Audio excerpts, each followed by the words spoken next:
अच्छा भी दोस्तों, हाँ अक्सर ना खवातीन नूं मैंसिस का बहुत ज़्यादा मसला आ रहा है।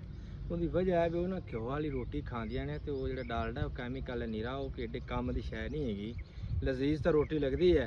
लेकिन ये है भी बाद ना मुड़ उनके असर भी बड़े भैड़े भैड़े निकलते हैं, बड़े गंदे असरात निकलते हैं। कई औरतें जो मैंसिस का या आंदा एक वक्त होंदा है ना जी, ਉਹਨਾਂ ਦਾ ਇੰਨੀਆਂ ਲੱਤਾਂ ਨੂੰ ਦਰਦ, ਏਡੀ ਕਮਰ ਨੂੰ ਦਰਦ ਸ਼ਿੱਦਤ ਦੀ ਹੋ ਜਾਂਦੀ ਹੈ ਕਿ ਉਹਨਾਂ ਦੇ ਨਾ ਪੱਠੇ ਖਿਚੀਵਣ ਲੱਗ ਪੈਂਦੇ ਨੇ, ਇੰਨੀ ਸ਼ਿੱਦਤ ਦੀ ਦਰਦ ਹੁੰਦੀ। ਤੇ ਮੇਰਾ ਭਾਈ ਉਹਨਾਂ ਵਾਸਤੇ ਨਾ ਆਹ ਵੇਖਦੇ ਪਏ ਜੇ ਨਰਮਾ, ਇਹ ਨਰਮੇ ਦੇ ਗੋਖੜੇ ਲੱਗੇ ਹੋਏ ਜੇ,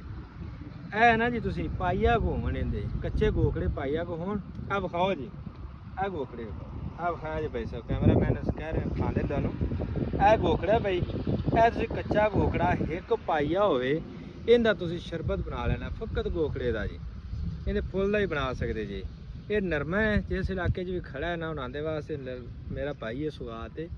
ਇਹ ਜਦੋਂ ਵੀ ਉਹਨਾਂ ਨੇ ਇੱਕ ਪਾਈਏ ਦੀ ਬੋਤਲ ਜਦੋਂ ਪੀ ਲੈਣੀ ਹੈ ਨਾ, ਇਨਸ਼ਾਅੱਲਾ ਉਹਨਾਂ ਨੂੰ ਅਹਿਸਾਸ ਹੀ ਖਤਮ ਹੋ ਜਾਏਗਾ ਵੀ ਮੈਨੂੰ ਮੈਂਸਿਸ ਆਉਂਦੇ ਸੀ ਤੇ ਦਰਦ ਹੁੰਦੀ ਸੀ, ਦਰਦ ਮੇਰਾ ਭਾਈ ਨਹੀਂ ਹੋਵੇਗੀ। ਇੰਝ ਉਹਨਾਂ ਦੇ ਵਿਟਾਮਿਨ ਨੇ ਨਹੀਂ ਤਾਕਤ, ਇਹਨਾਂ ਦੇ ਜਜ਼ਬਾ ਆ ਜਾਏਗਾ, ਦਿਲ ਦਲੇਰ ਹੋ ਜਾਏਗਾ। ਹੁਣ ਤਾਂ ਕਈਆਂ ਬੱਚਿਆਂ ਨੂੰ ਹੁੰਦਾ ਇਹਨਾਂ ਨੂੰ ਜਦੋਂ ਸਰੀਰ ਲਿਹਾਜ਼ ਸ਼ੁਰੂ ਹੁੰਦਾ ਨਾ, ਤੇ ਉਸ ਤੋਂ ਬਾਅਦ ਉਹਨਾਂ ਦਾ ਪਹਿਲੇ ਦਿਲ ਕੱਟਣਾ ਸ਼ੁਰੂ ਹੋ ਜਾਂਦਾ ਵੀ ਹੁਣ ਮੈਨੂੰ ਮੁਸੀਬਤ ਇੱਕ ਨਵੀਂ ਬਣ ਗਈ ਹੈ। ਉਹਨਾਂ ਨੂੰ ਮੁਸੀਬਤ ਨਹੀਂ ਹੋਏਗੀ, ਇਨਸ਼ਾਅੱਲਾ ਉਹਨਾਂ ਨੂੰ ਖੁਸ਼ੀ ਹੋਏਗੀ ਵੀ ਉਹਨਾਂ ਨੂੰ ਪਤਾ ਹੀ ਨਹੀਂ ਚੱਲਣਾ ਹੈਗਾ ਤੇ ਆਹ ਕੰਮ ਹੋ ਗਿਆ ਕਰੇਗਾ।